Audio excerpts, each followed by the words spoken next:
Hey, it's Huck, and I don't mean to say I told you so, but, well, I told you so. Immediately after the election in November, I may have been the very first person to tell you that the Republicans in office, both in Washington and in state houses across the country, would learn nothing from the defeats they suffered in November, and would continue to do, well, exactly what they've been doing now for so long, which has been to deny progress on virtually every major issue the vast majority of Americans want something done about. They realize that all significant legislation is done within the first 6 months or so after a president is elected. Pretty much every major bill ever enacted in Congress, with rare exception, comes in the first 6 months or so, that so-called honeymoon period, where the will of the people from the last election is still fresh in everyone's mind. Social Security, Medicare and Medicaid, the Civil Rights Act, the Voting Rights Act, all of these landmark bills that have expanded freedom and democracy and secured some modicum of health and independence for seniors, all came in the first few months following a presidential inauguration. Some really bad laws went into effect the same way. The Reagan and Bush tax cuts, for instance. But the point is, while Republicans fought tooth and nail against Medicare, against Social Security, while they warned of the coming Armageddon should we extend voting rights and civil rights to our segregated population, these issues did come to a vote, and they passed. And lo and behold, even some of those Republicans who were raising all that hell about just how awful all of these new policies would be, well, some of them actually voted for those policies in the end. Because when all was said and done, they didn't want to end up on the wrong side of history. Or maybe it was just that they knew they couldn't explain to the folks back home why they would vote against something so good, so necessary for so many. Today, like all those yesterdays, the trick has been how to keep the real meaningful changes away from votes in the House and in the Senate, so that politicians would never have to face that scrutiny, never have to explain their vote. Keep the bill from a vote, and then you can say you're for any old thing the folks back home want to hear. Just don't ask any politician to be too specific. Like immigration reform, Democrats and Republicans now say that they both want it. But as soon as you start getting specific, like say impose serious penalties on those companies who hire undocumented workers, or design a path toward citizenship for those living here illegally for more than 5 or 10 years, well, then you start to see Republicans particularly start to squirm. While Republicans like to sound tough on this issue, the last thing they really want to do is to end that supply of underpaid, under-the-table benefits that many American businesses are enjoying right now. Whether it's food service, childcare, or construction, these are good non-union jobs that allow rich folks like those in the House and Senate to get nannies and home improvements done at a fraction of the going rate. So they kind of wish everyone would just shut the hell up. Truth is, Republicans would be fine with a sort of second-class citizenship in this country, where as long as those poor, luckless Mexicans don't break the law or ask for something outrageous like the right to drive, the right to a publicly financed education, or, heaven forbid, the right to vote someday, well, they can just go on living in America and they'll look the other way. Just like Republicans don't really want to discuss the whole minimum wage issue. It's a loser for them, and they know it. When pressed, they'll tell you that raising the minimum wage translates to fewer job hirings, or worse, layoffs. Even though all of the evidence since minimum wage laws were first introduced back in 1938 is really otherwise.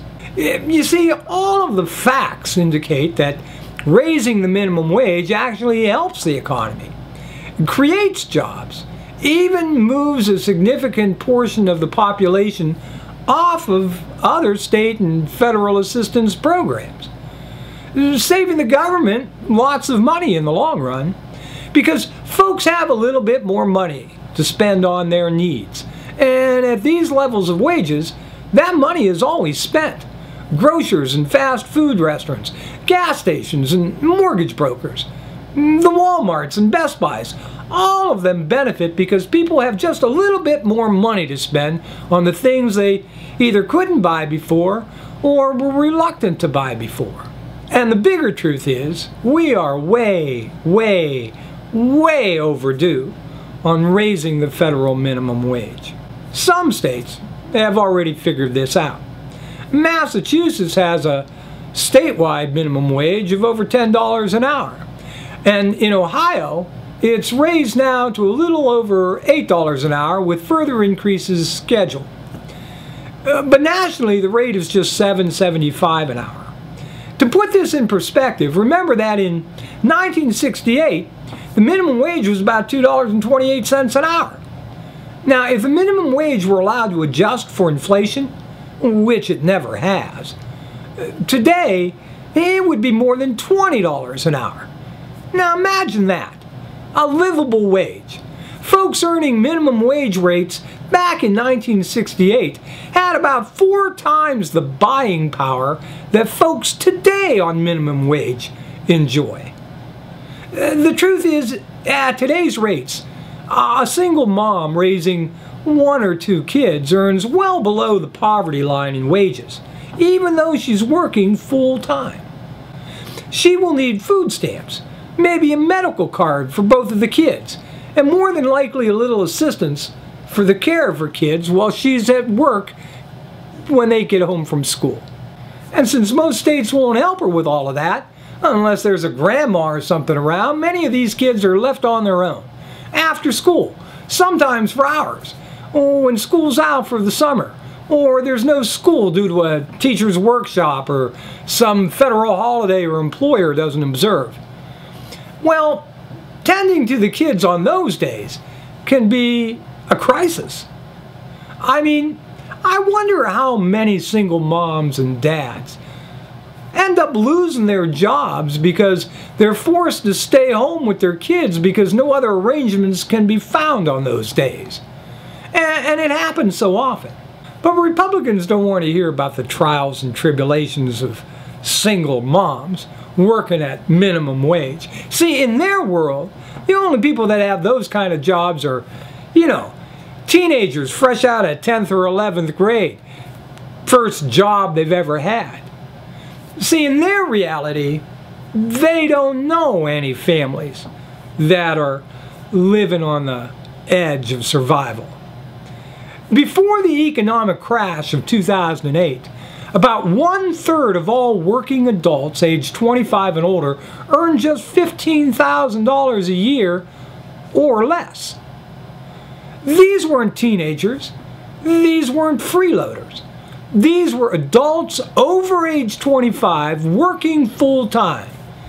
$15,000 a year or less. Another 10% of Americans earn less than $25,000. That's right. In America, the richest nation on earth, as Republicans like to say, nearly half of all adult American workers earned less than $25,000 a year. Most of them, much less. Any way you slice it, we are way, way, way overdue for a hike in the minimum wage. Don't even ask our current crop of Republicans what they intend to do about global climate change, about the need to immediately and substantially reduce the amount of carbon emissions into the atmosphere. Republicans, and sadly some Democrats too, look at the gas and oil industry today and all they see are dollar signs. Fuck the weather. Now, this deserves a whole lot more attention and detail than I have time to go into today. But suffice it to say for now that there are almost as many reasons why this is one of the most critical issues of our time, as there are dollars in the pockets of politicians from the gas and oil industry keeping us from doing anything about it. Hell, there's a lot of Republicans these days that deny the existence of climate change, or deny the existence of science itself in some cases, while craftier Republicans may acknowledge something like global climate change is occurring, but deny the overwhelming proof that it's tied to carbon emissions. They'll point to conservative think tank so-called experts and their gas and oil industry paid studies to show you that this whole theory of carbon emissions affecting our climate is hogwash. These are the same folks, mind you, that think slashing jobs of teachers and other government workers, cutting funds for desperately needed bridge and dam repairs, at a time when what this nation needs most is jobs, is a perfectly acceptable means of cutting our budget, so long as we continue to give $100 billion in tax giveaways to corporations earning record profits. The other thing common with most Republicans these days is their reluctance to learn anything about foreign affairs, and in particular just how and when it is prudent to take up arms against foreign countries. Republicans won't discuss the incredible costs we spent on our military and defense budgets. And to give them some credit, the fact is, cuts in defense, wherever they fall, do cost jobs. Even Democrats, who desperately want to pare back defense spending, balk at cuts when they come in their own backyard, closing an air base or an obsolete weapon system located in their own state. These closings affect employment back home. But it's Republicans who don't seem to be satisfied that we're spending more money on defense than basically most other countries combined. They fail to realize that if we cut back a little, other countries might actually have to step up and contribute a bit more to their own defense. Israel is a case in point. 60 Minutes, I think, on Sunday, highlighted this new anti-missile missile, a defense weapon Israel's using now to virtually eliminate the chances that they will get hit by these missiles being launched from the Gaza Strip. Now, each of these anti-missile rockets that Israel is building cost a few $100,000 each. And problem, of course, is that they're used to destroy these Gaza-launched missiles that cost maybe $500 a piece to produce.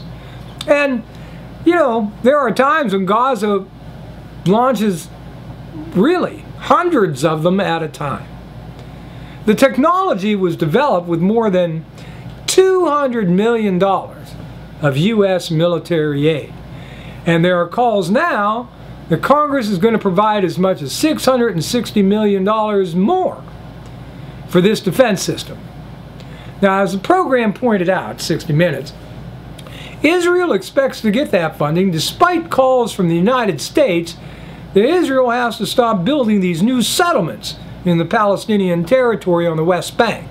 The hardliners in Israel are never going to give up those settlements in the West Bank, any more than they're going to give up half of Jerusalem, because there are still so many in Israel that adhere to the boundaries described in the ancient texts. For Christians, it's the Old Testament. For Jews, it's their Talmud. For Islamists, their Quran. That speaks of an Israel that runs from the Mediterranean Sea to the Jordan River. And those towns that are mentioned in those texts, where the prophets they worship once walked and built their temples, they have no intention of ever giving all of that up.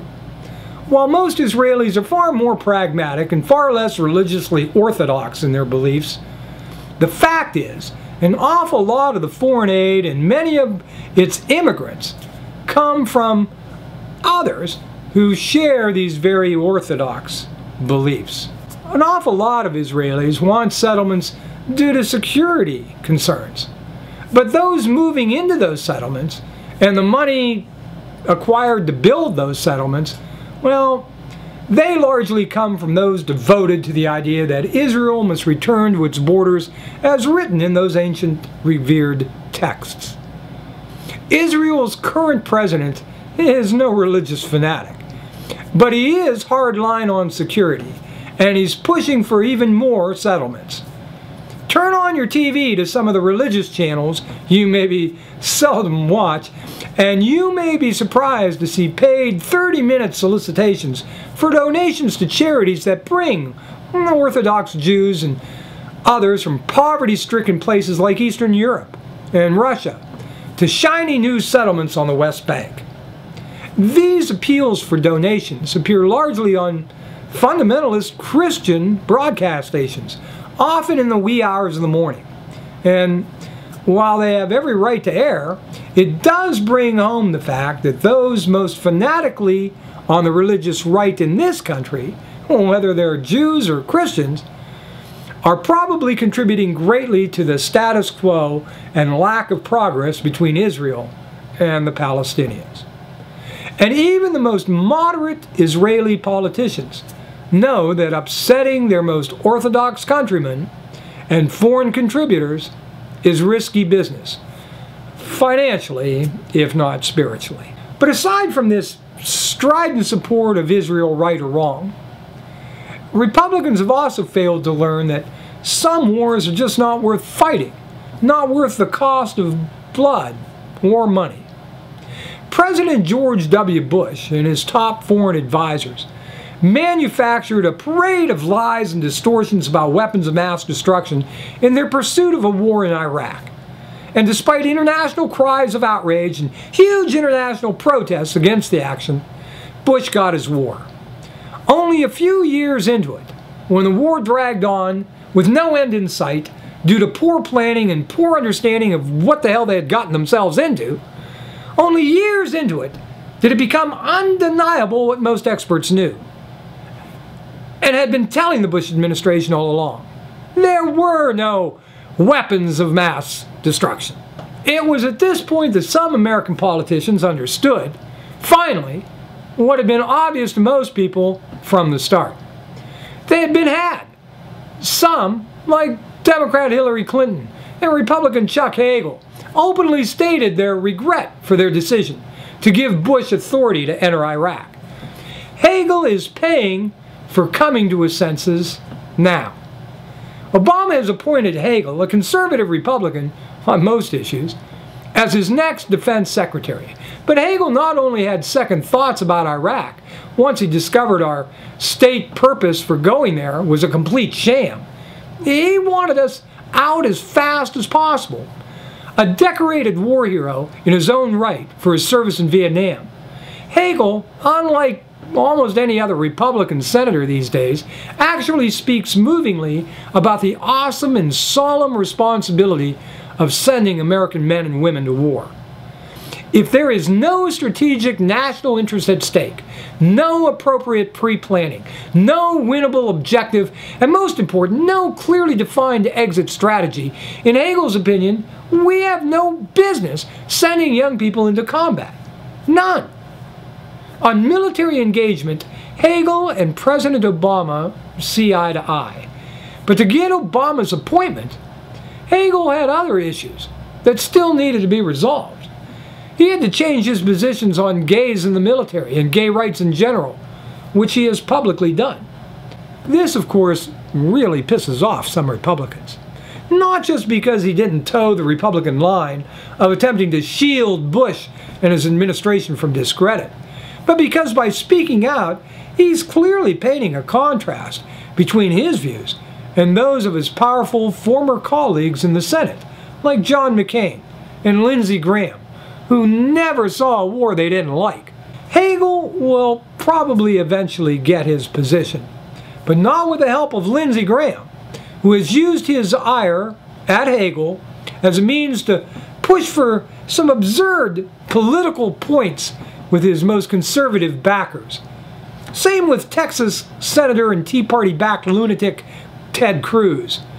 Cruz used the confirmation hearings to publicly question Hagel's integrity and patriotism, so he could go on his most extreme far-right fans at World Net Daily and the Rush Limbaugh Show and pretend to look tough.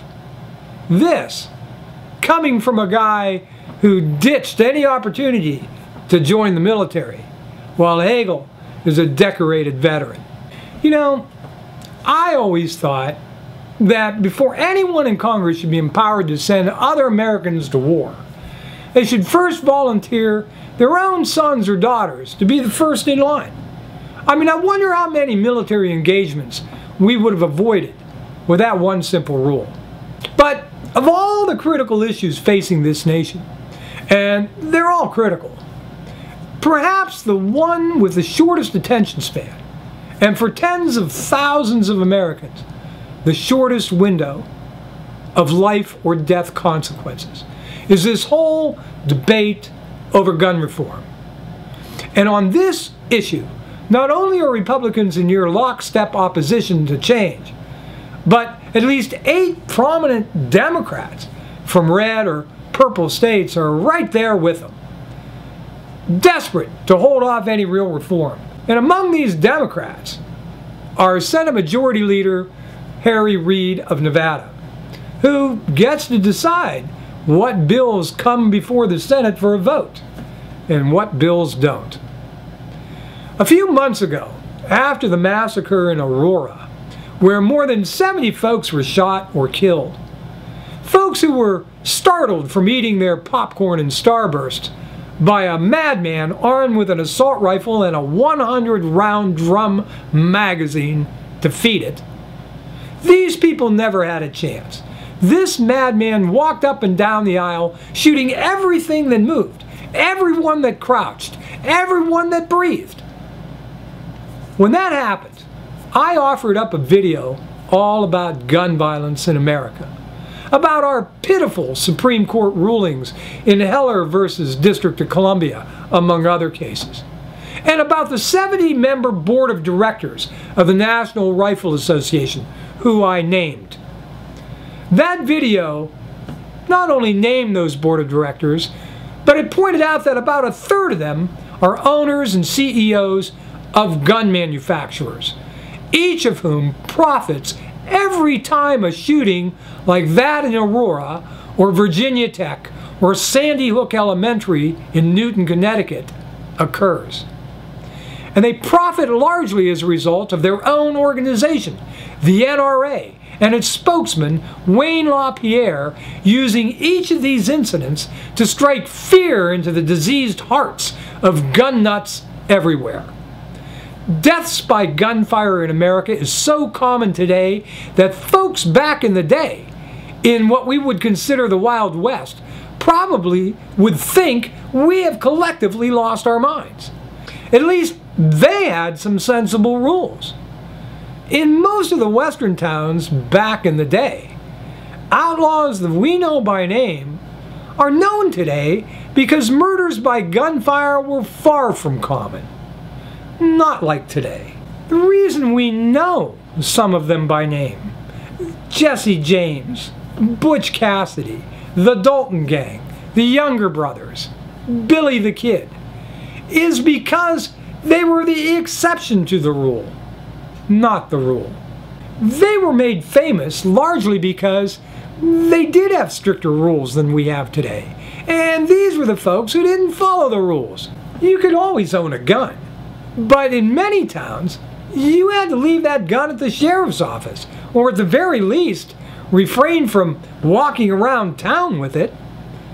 Today, in every major city and most suburban towns of any size, deaths by firearms are a foregone conclusion. They are as routine and somehow accepted as a part of our lives as the sunrise and the sunset. But it wasn't always that way. It used to be a gun death, any gun death, was big news. Now, in most cases, it doesn't even make the front page. The truth is, the number of Americans who own guns has been on the decline for several generations. And most of those who do own guns own one. A single hunting rifle, perhaps a pistol for home protection. But the sale of guns themselves? has dramatically increased, particularly after each publicized shooting tragedy. What we have is a minority of gun owners, probably a few million, we'll never know, because it's actually a federal law not to track gun purchases. Yes, that's how crazy and complete ass backwards gun legislation is in America. Perhaps a few million gun owners who are buying more and more guns, particularly assault weapons and high-capacity magazines. Anything anywhere that they believe may soon be taken away from them because they're encouraged to think that way, exhorted to do so by the NRA, whose board members profit handsomely each and every time they make that exhortation. It was reported just last week on the Lawrence O'Donnell MSNBC show, The Last Word, that just one NRA board member alone, whose company makes many of those 30 bullet and 50 bullet high-capacity magazines for assault-style rifles, sold as many of these magazines in the week or so after Sandy Hook as it usually sells in more than 3 years. The NRA has one purpose, and one purpose alone. It's to sell as many guns, bullets, and weapon accessories as humanly possible. And fuck the consequences. Why should they worry about who's buying these weapons? They know who's buying them. The most extreme of gun fanatics. The buyers are largely people who already own a small arsenal. And these folks are arming for the coming Armageddon. They're arming for the coming race war, which some of them over the years have even attempted to initiate. They're arming for the day when they have to take up arms against their own government. These are the nuts buying all the guns. And frankly, while I believe in the right to keep and bear arms under reasonable rules and circumstances, most of these folks probably should be the first people to be screened for mental disabilities and exclusion of their Second Amendment rights. At the very least, law enforcement should have means of determining who these folks are who own more weapons and high-powered killing devices than the local National Guard barracks. I've gotten to meet, through my videos, some of these unhinged fanatics. You can read their comments on my previous videos on this topic, as I'm sure you'll be able to read them here. I'm not talking about people who feel they have a legal right to own a gun. I'm talking about the folks who feel they have the right to own a military weapon, lots of them, and who think they may need to use these weapons against the very people who enforce our laws and make our laws. You folks are nuts. There's just no other word for it. Sorry, the truth hurts. It's clear in poll after poll all across America that regardless of political party, regardless of gun ownership, the vast majority of folks want to see real gun reform. Reform that promises to have at least some impact in the number of murders, suicides, and firearm accidents we see each and every day in this country.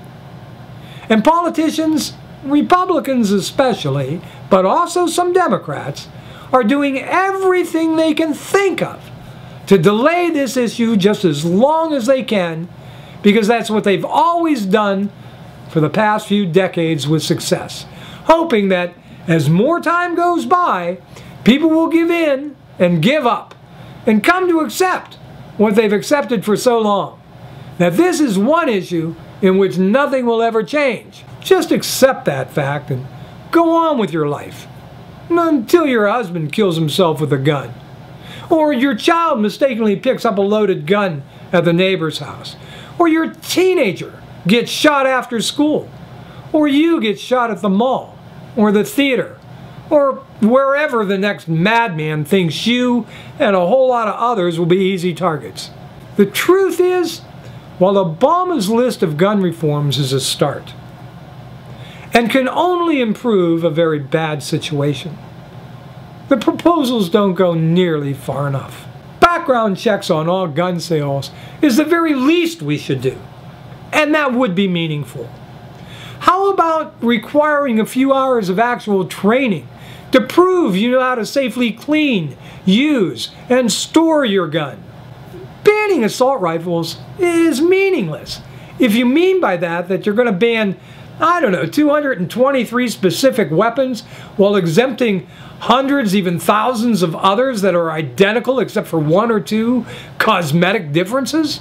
And with 300 million or more weapons already in circulation, why not impose a real ban on gun magazines by not just prohibiting new ones from being sold, but by requiring owners of such high-capacity magazines currently in existence to sell them back at market value within a given time period?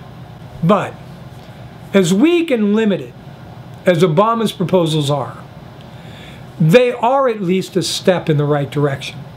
And it's been a long time since we've made that step.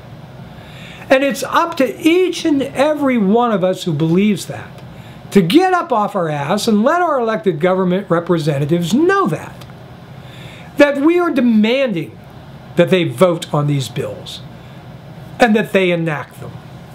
I said this is the most critical issue of our time because literally, for hundreds of folks each and every day who die at the end of a gun barrel, this is their only hope.